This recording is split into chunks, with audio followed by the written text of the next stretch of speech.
ganzi. Sasa kama una shida ya ganzi, hebu leo tumalizane nayo.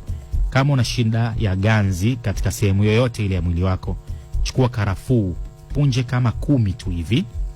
Alafu chukua tangawizi mbichi ukubwa wa kidole gumba chako mara 3. Yaani ukubwa wa kidole gumba chako mara 3 tangawizi mbichi.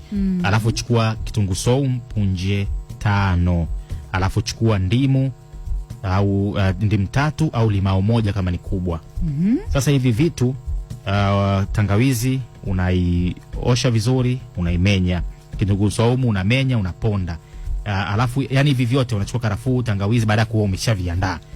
Karafuu, tangawizi, tangawizi iwe mbichi, kitunguu saumu punje 5, ndimu 3 unakamua upate ile juisi yake. Alafu saga pamoja ili upate rojo.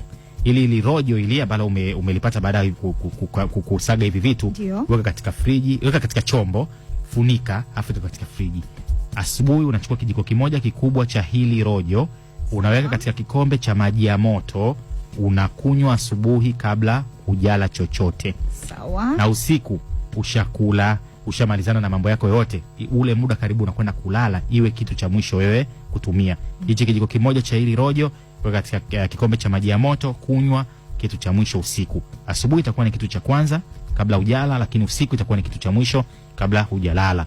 Hii ukifanya kwa siku kadhaa, muda mrefu, itakusaidia kuondokana na hiyo shida ya ganzi ambayo inakusumbua katika mwili wako.